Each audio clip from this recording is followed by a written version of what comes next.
Bonjour à tous, c'est Jenny Gardel, je suis médium énergéticienne et en ce sens, je canalise les messages de votre flamme jumelle. Si vous êtes intéressé par cette prestation, vous avez tous les détails dans la description sous cette vidéo pour me contacter et voilà, comme ça je vous expliquerai comment ça se passe. Alors, ici nous sommes en présence d'un message où il y avait 3 questions de la part du chaser pour son runner. Je les remercie tous les deux pour avoir accepté que je vous partage ce message dans le but de vous aider aussi sur le parcours et j'avoue, hein, je vous remercie vraiment à tous parce que j'ai eu très peu de refus pour partager. Les messages, vous êtes les premiers à me dire, mais en fait, les messages des autres m'ont aidé, m'ont amené des réponses à des situations que je vivais. Alors même si c'est pas tout à fait la même chose, ça amène des pistes, ça amène des réponses, ça amène des choses qui vous aident. Donc merci pour accepter de partager ces messages, c'est une grande richesse. Et voilà, merci beaucoup. Puis merci pour la confiance que vous me témoignez aussi, parce que voilà, ces retours-là, c'est toujours ultra positif. Donc merci beaucoup. Et puis bah là, on va partir sur du coup la canalisation du runner pour son chaser. Allez, c'est parti. Alors, ici il y avait 3 questions. La première, c'est à quel stade le papillon en est-il de sa sortie de la chrysalide? Je me permets...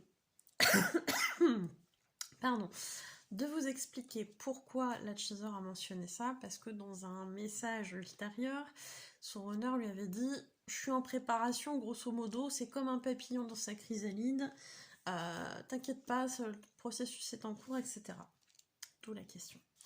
Alors, voici la réponse du runner, qui a quand même un petit peu d'humour, hein, j'avoue. Donc, vous allez voir... alors, j'ai pas relu, si ça se trouve, c'est pas drôle, mais... je sais qu'il en a beaucoup. À voir, on va voir ça. Donc voici la réponse du runner, en tout cas de son âme. Le papillon prend des forces. Le papillon se nourrit pour ne pas s'écrouler par terre lorsqu'il va s'envoler pour la première fois. Mais il a déjà hâte de prendre de la hauteur, de voir quel nouveau regard cela peut lui amener par rapport à la terre qu'a froissé la chenille. Avec un petit smiley comme ça. Oui, pour ça il y a toujours plein de symboles avec ce renard. Mais donc voilà, hein, on a ici, en fait j'étais chenille avant, voilà, j'avançais comme ça. Là je suis dans ma chrysalide, j'ai un autre point de vue, l'introspection, hein, symboliquement c'est l'introspection, c'est potentiellement une nuit noire de l'âme aussi. Et quand je vais m'envoler, je vais avoir un point de vue de là-haut. Et donc forcément, je vais pas voir les mêmes choses que quand j'étais en chrysalide et que quand j'étais en chenille. Donc, forcément. Donc oui, il a hâte, mais là tout de suite, il prend des forces. Et c'est aussi pour ça que ça peut être long, ce processus-là, pour justement ne pas, entre guillemets, pas que tout s'écroule en fait, hein, ça n'aurait aucun sens. Allez, question 2. Quel genre d'amour ressens-tu dans la 3D actuellement pour moi? Et voici la réponse du runner. Je ressens de l'amour pour toi sans vraiment pouvoir l'expliquer. C'est un amour intense, une joie profonde lorsque nos regards se croisent. Mais c'est un amour qui me tente aussi. J'ai honte de l'avouer, car je suis en couple, mais je te désire très fort. Tu peux peut-être le ressentir. On est d'accord, hein, les chasers, que des fois on sent un petit peu des trucs, petites envies qui sont pas très appropriées aux circonstances dans lesquelles nous sommes à ce moment-là. Hein, voilà, le runner qui a des envies, comme il dit, des désirs. Faut pas aller chercher plus loin, hein. Il n'y a pas de raison que ça fasse ça comme ça d'un coup, hein. Tu peux peut-être le ressentir. Et souvent, effectivement, vous me dites, bah oui, je ressens comme ça un truc, d'un coup, je comprends pas d'où ça vient. Bah si, maintenant vous le savez. J'ai honte car ce n'est pas logique de ressentir ce désir si intense pour toi. Je n'ai jamais désiré quelqu'un aussi fort et mes orgasmes sont très forts lorsque je pense à toi. Bah là, on a des révélations en plus, hein. Voilà. Bon, hein, voilà.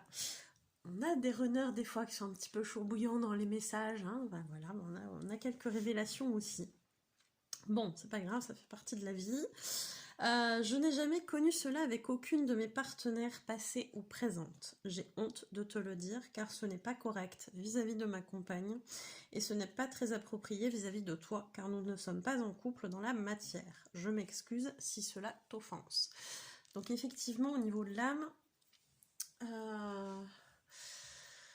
bah, voilà, il y a des choses qui se passent, hein. Les âmes, elles savent qu'on est flammes jumelles, donc il n'y a pas forcément de choses très, très inappropriées pour une âme qui va, comme elle sait ce qu'il en est, bah, c'est quelque chose de très naturel. L'attirance est là, le côté attirance énergétique est là, et c'est vrai que parfois quand on a certaines visions, on voit ces âmes qui se tourne un petit peu autour comme ça, qui a de l'énergie comme ça, qui s'échange.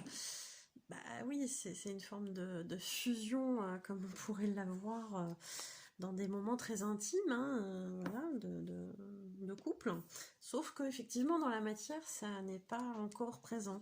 Donc forcément, ça peut amener à des situations un petit peu gênantes, compliquées bien sûr aussi, parce que bah, quand il y a une tierce à côté, on n'est pas censé ressentir ça pour quelqu'un d'autre avec qui on n'a pas forcément de relation.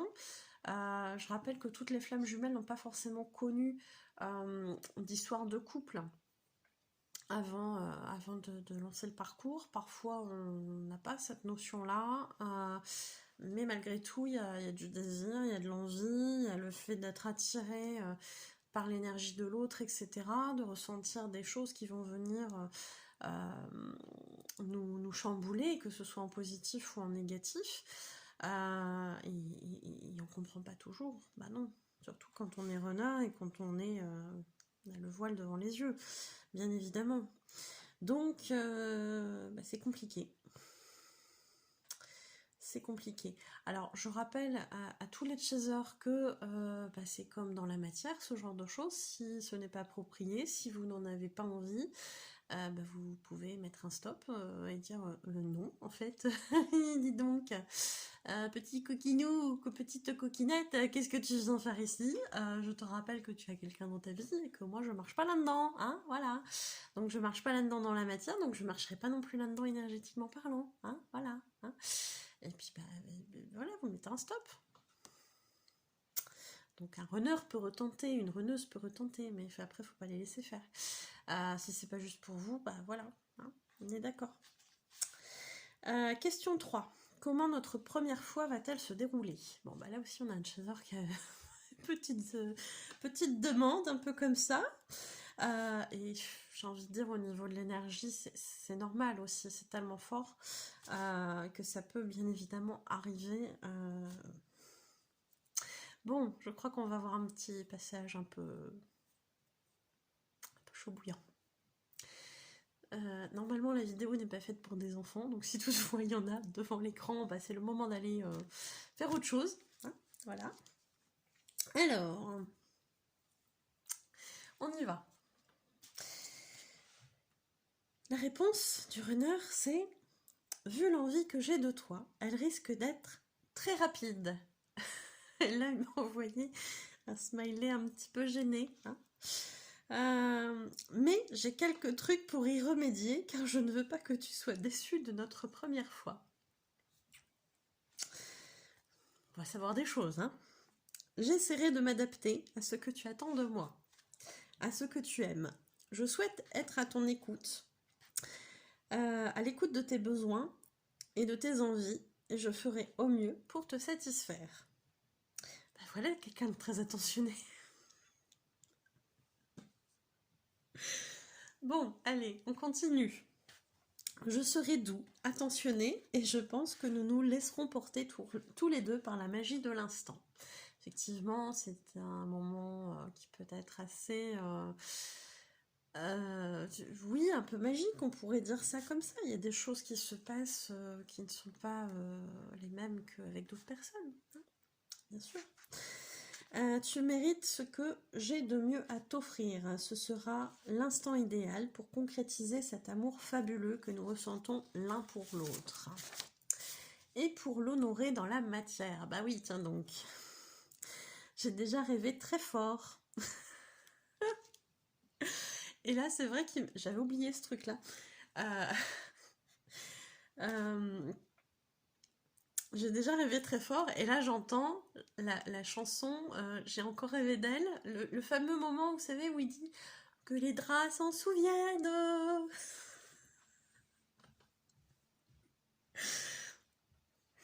Voilà. Donc je reprends la phrase au moment où j'entends cette partie de cette chanson. J'ai déjà rêvé très fort, vous imaginez en fond sonore, que nous faisions l'amour. C'était pur, intense, et j'avais réellement l'impression de respirer ton odeur et de sentir ta peau sur la mienne. Cet instant magique est resté gravé dans ma tête et une partie de moi sait que nous avons réellement vécu cet instant dans l'énergie. C'est comme si ton corps n'avait déjà plus aucun secret pour moi. En effet, nous l'avons déjà vécu dans l'énergie et dans plusieurs vies. Avec un petit cœur. Je t'aime et j'ai hâte de te le montrer. Voilà. Comment vous dire qu'en plus, quand moi je canalise, des fois je sens des choses. Hein. Donc j'ai dit non, ça me concerne pas. Je veux bien entendre le message, mais je veux pas voir les ressentis. Voilà. En tout cas, pas dans ces circonstances-là. Puisque ça m'appartient pas. Donc c'est vrai que des fois c'est un peu bizarre quand même, hein, comme canalisation. Mais voilà, après, encore une fois, ça fait partie de la vie, ça fait partie des phénomènes qui sont possibles dans l'énergétique, hein, bien évidemment. Donc, voilà, hein, c'est comme ça, c'est comme ça. Et puis après, moi, ça me permet de retranscrire des choses aussi. Enfin, retranscrire. Retransmettre, parce que c'est par oral, toutes ces choses qui m'ont été dites, et toutes ces choses aussi que j'ai ressenties. Alors, je veux pas, hein, je veux pas loin dans le ressenti volontairement, mais c'est vrai que des fois, ça arrive en même temps que les mots, et là, je dis, non, alors le ressenti, moi, je coupe, j'ai pas à sentir ça, c'est des choses très intimes qui concernent le runner et le chaser, et c'est leur intimité à eux. Mais voilà, il y a des choses très belles aussi quand ils parlent de cet amour qui est fort, qu'il y a des choses où qu'ils ont déjà vécu ça dans d'autres vies, mais c'est comme si j'avais des petites images des fois de ah oui, il y a eu autant de vies que ça, où il y a eu des choses intéressantes entre eux, où il y a eu de l'amour, où il y a eu tout ça. Bon, c'est un exemple, hein. Mais ça peut arriver des choses comme ça, et quand un runner, effectivement, transmet de cette manière-là l'amour à son chaser, je vous le dis, derrière, j'ai ressenti un amour fabuleux, quoi, très fort, etc. Ne doutez pas de cet amour-là, même si dans la matière c'est très compliqué, on l'entend. Je leur dis, je ne désespérez pas, ne doutez pas de ça, l'amour il est vraiment présent, il est vraiment existant. Donc voilà, mais ouais, là, le coup de la chanson, là. Bon. Ça a juste été cette phrase, hein, comme ça, pour illustrer pour illustrer tout ça. Et puis, il y avait aussi autre chose que je voulais vous parler, que je voulais vous dire par rapport à ce message, c'est que en termes d'énergie, quand il se manifeste des choses comme ça, très très fortes, puisque l'énergie sexuelle c'est une énergie qui est très très forte, oui, il peut y avoir des ressentis comme ça où effectivement on a vraiment l'impression que l'autre est à côté de nous, de toucher sa peau, de sentir son odeur. Et là il le dit, j'ai vraiment l'impression de connaître ton corps, quoi. Alors que si on parle de cet exemple-là, de ce duo-là, il n'y a pas eu d'acte physique entre eux. Donc c'est vraiment très très impressionnant, mais en même temps pas tant que ça, parce que c'est des choses aussi ouais, qu'on m'a remonté à plusieurs reprises, et puis oui, que j'ai vécu aussi, donc c'est vraiment quelque chose d'assez exceptionnel en fait, hein. Et quand il y a le passage physiquement parlant, oui, il n'y a pas de secret en fait, c'est très particulier. Euh, mais bon, voilà, ça arrive, les mystères de l'énergétique. Alors, le message libre. Je sais que ce chemin peut te sembler long à toi qui te rappelle ce que nous sommes. Mais oui.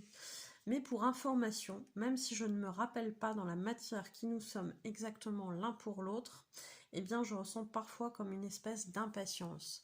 Donc oui, le runner oublie qui est son chaser pendant un long moment, hein, toujours très long pour un chaser. Sur le parcours, il oublie qui est son chaser. Hein. Je ne sais pas dans la matière à quoi ou à qui elle est liée cette impatience, mais elle est présente et je ressens cette hâte d'arriver à un but que j'ignore. C'est fou. Continue de me guider jusqu'à toi. Je te fais confiance pour éclairer mon chemin, à toi qui es déjà passé par là. Montre-moi à quel point tu me fais confiance. Montre-moi les embûches et je les dépasserai pour te rejoindre. À l'aveugle, il faut le prévenir des obstacles. Et oui, ce que me montrent souvent les guides quand on a des infos comme ça, c'est que le runner, réellement, il fait son parcours à l'aveugle. C'est-à-dire que vous, en tant que chaser, on vous a poussé à découvrir ce qu'était ce parcours de flamme jumelle, comment, en gros, il va se dérouler, quelles étapes, etc. Et quand on vous dit que le runner, il est vraiment aveugle, c'est vrai. Il ne voit rien, il a quelque chose devant les yeux, il voit rien. Il n'a pas conscience que vous êtes en parcours FJ et c'est hyper perturbant. Pourquoi ça se passe comme ça, etc. Vous le savez. C'est dur, mais vous savez pourquoi. Lui, c'est dur. Lui ou elle, runner ou runneuse, ils savent. Enfin, ils savent pas ce qu'ils vivent. Ils vivent des trucs très durs et ils n'ont aucune explication derrière et c'est hyper perturbant. Et les guides souvent me montrent une espèce de grotte où le chaser est déjà passé. En fait, il y a un chemin, c'est comme s'il y a plusieurs endroits où passer, etc., plusieurs chemins possibles, et que finalement, le runner, il sait pas où il va, en fait. Il est là, il est un peu dans le noir, il voit rien, il n'y a pas de lumière.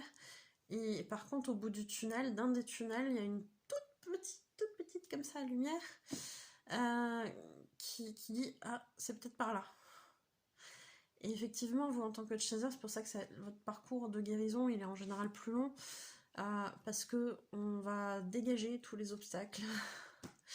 Tandis que le runner, lui, il aura un passage, entre guillemets, dégagé. Donc il va aller un peu plus vite, normalement. Et c'est vraiment ça que les guides me montrent à chaque fois. Hein. C'est vraiment cette image de « je suis où ?» Je sais pas. C'est comme s'il avait oublié plein de choses. Il se retrouvait comme ça d'un coup dans une grotte et qu'il se dit comment je sors de là-dedans ? J'en sais rien. Et il y a plusieurs passages. Par contre, au bout de l'un d'eux, il y a une toute petite lumière. Et plus vous allez avoir confiance en ce lien, plus vous allez avoir la foi en votre jumeau, jumeau ou jumelle, hein, je le répète, plus vous allez être sûr qu'il va y arriver, qu'elle va y arriver, plus cette lumière-là va être grande, et plus ça va l'aider en fait. Donc ça c'est important d'y croire. Hein. C'est pas facile, hein, je l'ai vécu aussi, c'est pas facile. Hein. Tu es mon guide sur ce chemin, un guide bienveillant qui accepte de me laisser tomber comme un enfant qui apprend à marcher parce que c'est nécessaire et que c'est ainsi qu'il sera plus fort sur ses jambes et ira plus loin. Moi j'en suis là, je fortifie mes ailes pour voler plus loin jusqu'à toi. J'arrive, je t'aime. Donc c'est beau, c'est beau. En plus cette image du papillon, elle est adaptée, je trouve, à ce parcours qui est un parcours de transformation intérieure. Hein. Donc là, forcément, oui, on fortifie ses ailes aussi dans la chrysaline. Hein. Donc oui, on prend des forces, on a besoin de prendre des forces, hein, comme il disait en début de message. Et là, il y a vraiment cette idée de... Il faut laisser les choses se décanter, comme ça, moi, je prends de la force et après, je vais aller plus loin.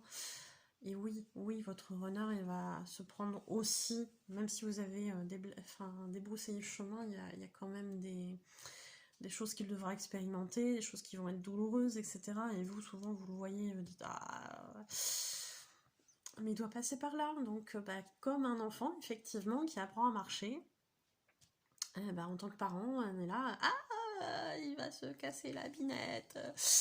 Et oui, et après il pleure, et après il se relève, et il remarche, et plus il va marcher, plus il aura de la force, et plus il ira loin, etc. etc. Et pourtant c'est nécessaire, même si ça fait mal au cœur des parents. Voilà, alors, vous pouvez limiter la casse, vous pouvez prévoir des pansements de quoi nettoyer s'il se fait mal, des matelas, pour pas qu'il y ait trop de bobos, mais vous empêcherez pas votre enfant de marcher, à un moment donné il va devoir le faire. Voilà. Bon, en tout cas, c'est un beau message, je trouve. N'hésitez pas à commenter aussi, hein, si vous en avez envie. Et puis, je vous souhaite une belle journée, une belle soirée. Je vous dis à bientôt. Prenez soin de vous.